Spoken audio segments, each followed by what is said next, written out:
What is up, beautiful people? Welcome back to the Made to Excel Fitness Podcast, the fitness podcast for you, by you. I'm your host, as always, Mark Torres. Today is episode 4, and it's part 2 of how to combat bored eating, and I'm going to finish up answering your questions from last week.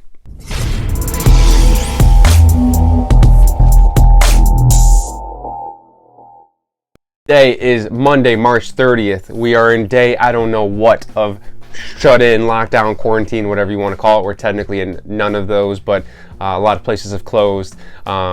Social distancing, let's say. I think it's been 2 full weeks since I've worked, or going into week 3, I guess. Does that make it day 14, I guess? I don't know. I've lost all sense of time, all track of time. It doesn't seem like there's an end in sight, so hopefully you guys are out there thriving, living your best lives as much as you possibly can by being at home. For those of you who are not working, and for those of you who are working, hopefully you're out there staying safe, being mindful of your germs and other people's germs, and all that fun stuff. You know the gist. I don't have to go through it. This is obviously part 2 of a 2-part episode. So last week I wrote an article on mtefit.com called Corona Diet, How to Combat Bored Eating.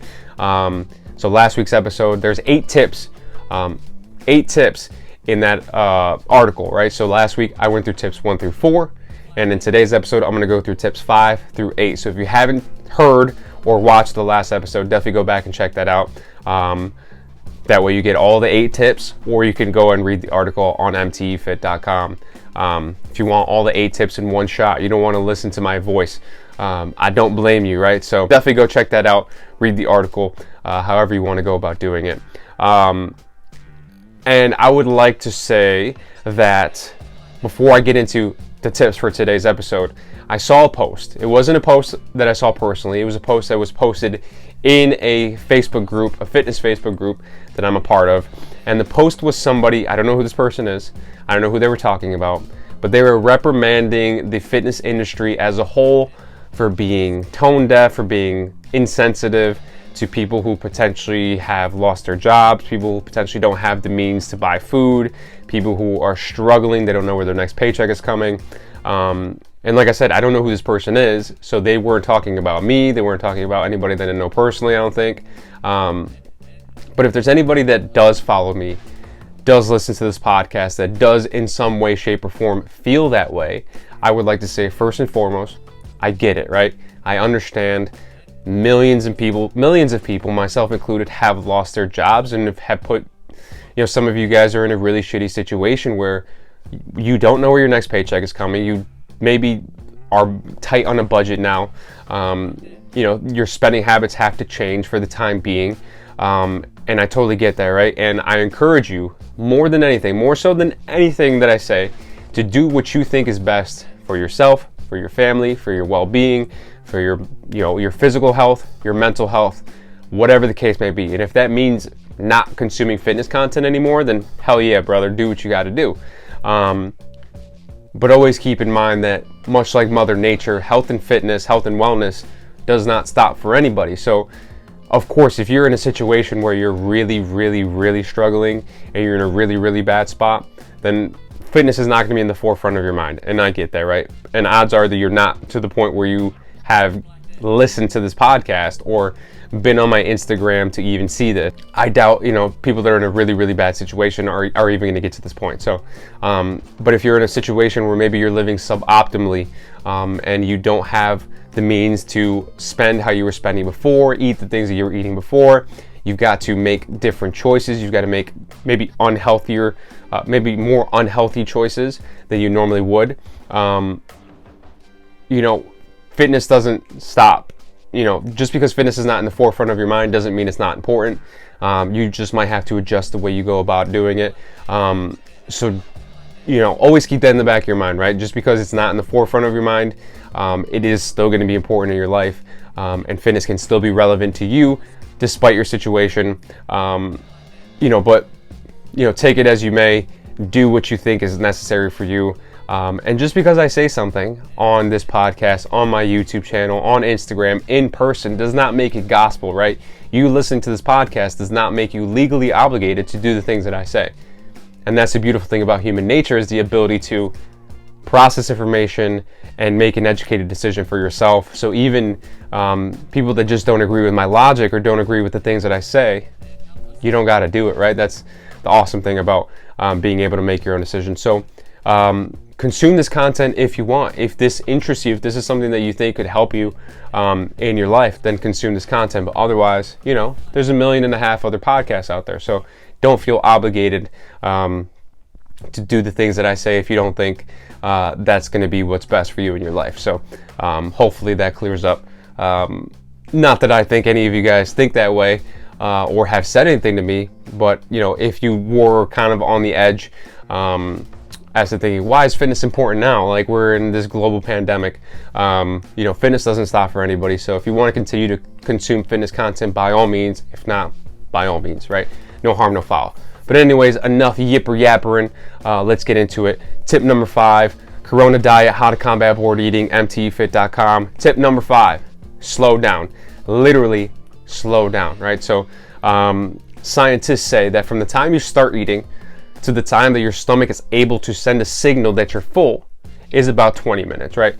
Now think about how often you sit down with a plate of food and eat it for 20 minutes, right? I am a human vacuum cleaner.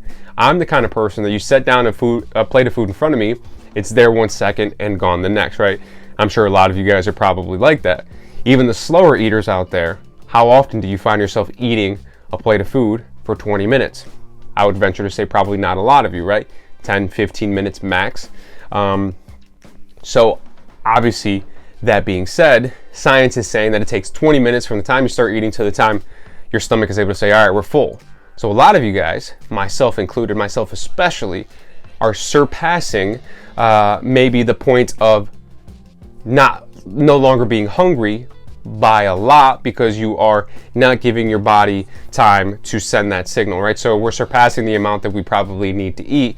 And that's why sometimes if you go to a restaurant and you have lots of food, you leave there and you have to unbutton your pants because you ate so much, and you have to take a nap, right? You are overstuffed because you surpassed the time frame that it takes for your body to say, all right, we're good.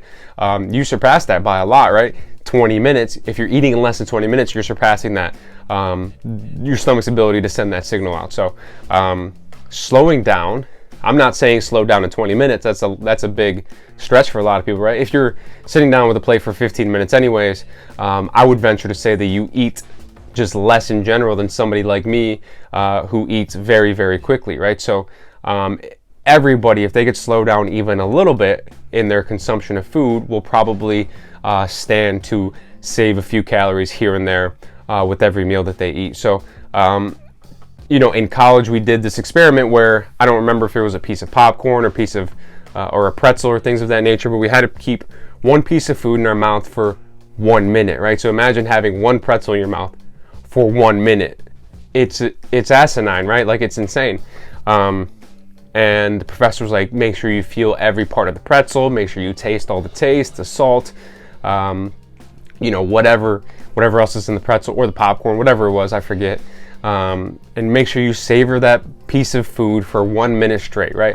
Obviously, if you were to do that, first of all, it's very boring. You're just playing with the same piece of food in your mouth for a minute straight. But you know, imagine how much less you would eat if you really ate that slowly, which nobody's actually going to eat that slowly, but imagine if you slow down a little bit, it could potentially save you calories in the long run and help you make progress. So tip number 5, slow down. Tip number 6, drink lots of water. Obviously, there's tons of health benefits to water. I don't have to try to convince you to drink water. You've been told that since the dawn of time, right? Everybody says drink water. But in terms of bored eating, what water can do is your stomach has multiple ways of sending out signals that you're full, right? There's ghrelin and leptin, which are 2 hormones. Leptin is your let's stop eating hormone, and ghrelin is your let's eat more hormone. And depending on the contents of your stomach, depending on you know, what's going on inside of you, your body will send more of one than the other, right? So leptin is like, all right, we need to stop eating. But then I was getting into a wormhole. People can be leptin suppressant, and they will suppress the urges that come with leptin, right? Leptin says stop eating, but if you're leptin suppressant, you're going to eat regardless. But that's getting way into a different rabbit hole, right? But ghrelin is the eat more, and like when your stomach is empty, your stomach releases ghrelin, right? Your ghrelin, your body wants to eat. Your stomach is empty, let's eat. We're hungry, right? So that is the main way that your body produces hunger or not hunger sensations. And another part of that is literally a stretch reflex. So the content of your stomach, if you have a lot of stuff in your stomach, will say, all right, we're probably full, right? To the point where it's stretching, we're full, we don't need any more down here, do something else, right? We don't need any more food. So if you feel like you're hungry and you feel like you've been bored eating all day, and you have this sense of hunger again, slam some water, right?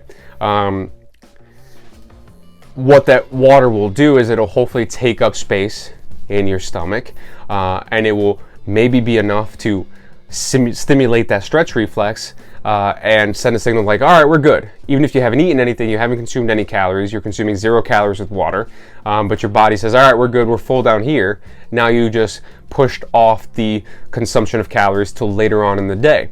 And even if you do drink water, hopefully it takes up enough space that when you eventually do end up eating, you eat less than you would have otherwise on a completely empty stomach. So not a foolproof plan, of course, but definitely if water can take up some of that space and you're going to save calories in the long run, that'll be also super helpful for trying to combat bored eating a little bit, right?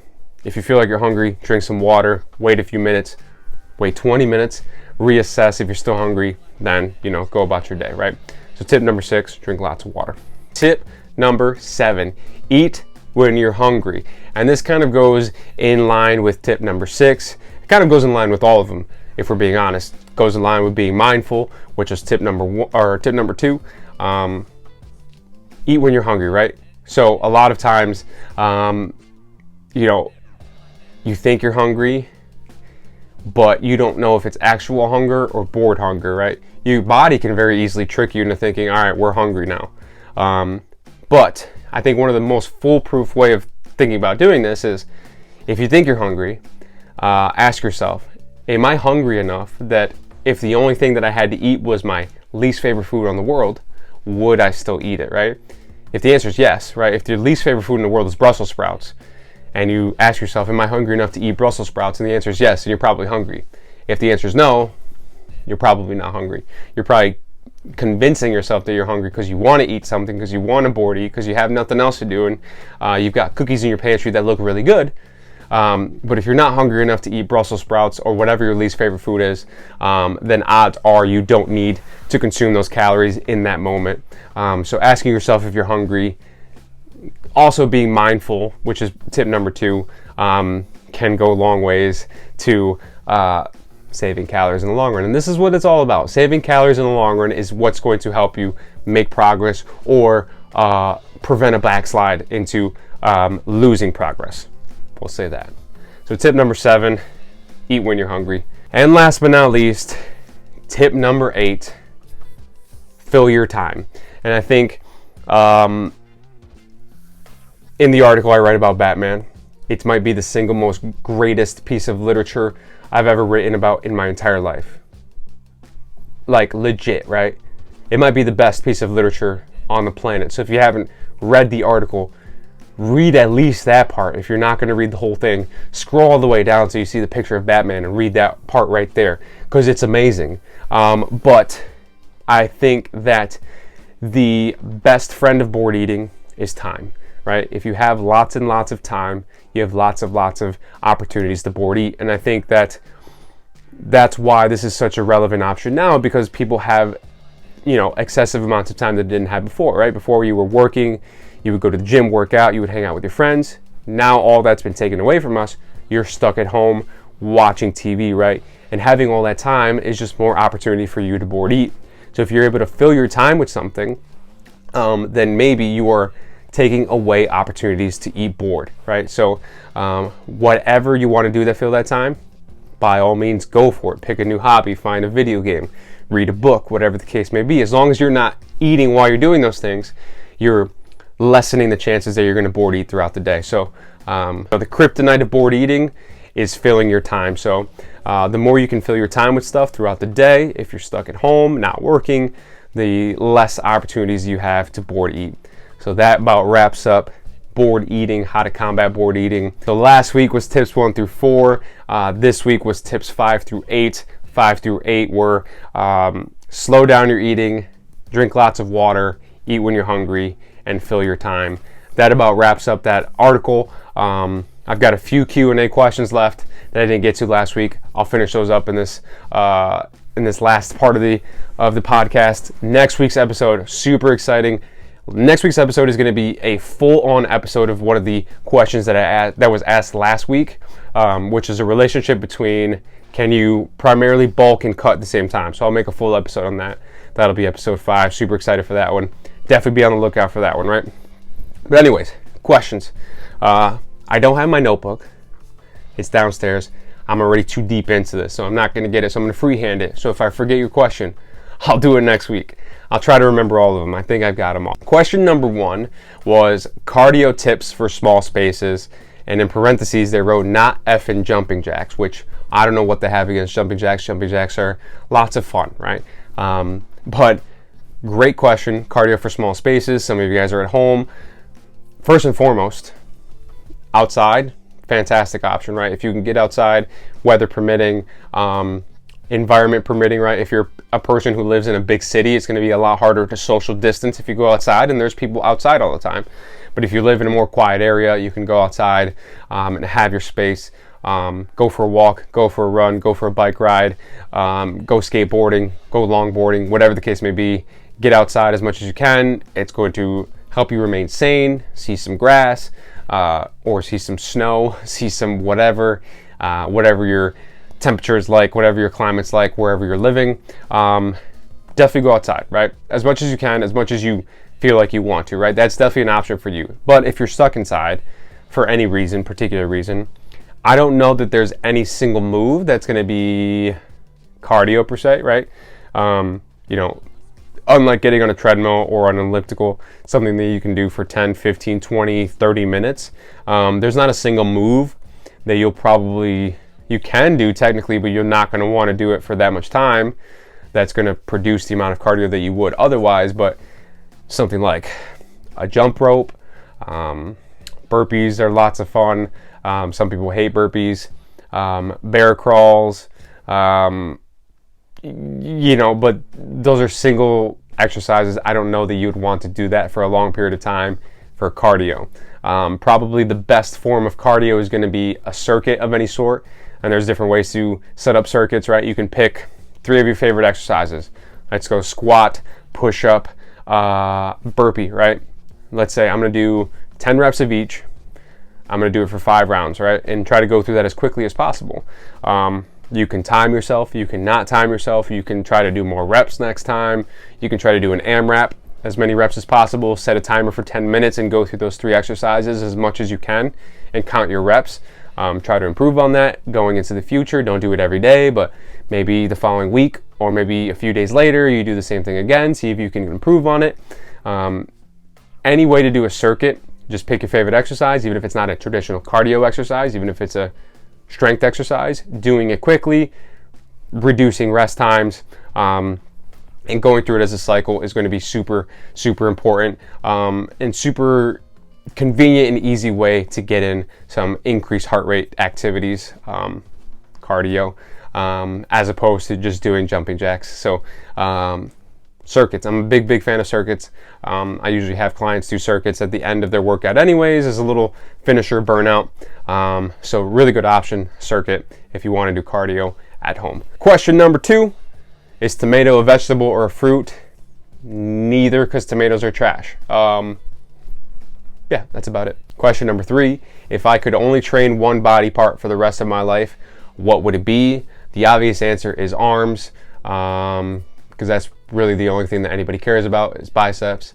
No, but in reality, it would probably be, my initial instinct is to say legs, because there's a lot of fun things that you can do with legs, but I would get sick of legs probably pretty quickly. I would say, realistically, I would say back, just because there's a lot of variety you can do with back stuff. in terms of like, you can deadlift, you can pull-ups, you can do rows, and a lot of it is also biceps. So you always gotta think about the biceps, regardless of how you go about doing it. You gotta think about the biceps. So I would pick back day. Question number 4 we're on, I think. Was, how do I look like Ronnie Coleman and also run a sub 8-minute mile? I think it was. And I think that if I remember correctly, Ronnie Coleman does a lot of cardio in that documentary of his. Like, he's like does hours and hours and hours of cardio. Granted, it's slow, it's LISS, right? It's low impact steady state cardio, right? It's slow cardio. I think he's walking the whole time. And imagine Ronnie Coleman as a cop trying to chase you. He probably wasn't very fast. But I would still venture to say that Ronnie Coleman did a lot more cardio than a lot of just normal people go about doing. So I would say that best way to go about doing it is to first and foremost look like Ronnie Coleman. Get to the point of looking like Ronnie Coleman. Squat 800 pounds, even if it destroys your knees. And then work on running after the fact. So I don't know if it's physically possible to be Ronnie Coleman size and run a sub 8-minute mile. Maybe it's happened before. Maybe I'm not aware of it. I apologize for not being super knowledgeable about the big man running community. So it's possible that people have done it before and I just don't know. But I would reckon it's very hard. I would say start off looking like Ronnie Coleman first. And I think if you yell while you're running, lightweight baby, maybe that helps out. So yeah, let's go with that. And I think the last question that I can remember, I'm sure I'll go to my notebook and realize that I missed some. But the last question was, how do you go about, or what are my feelings on alcohol consumption during the quarantine?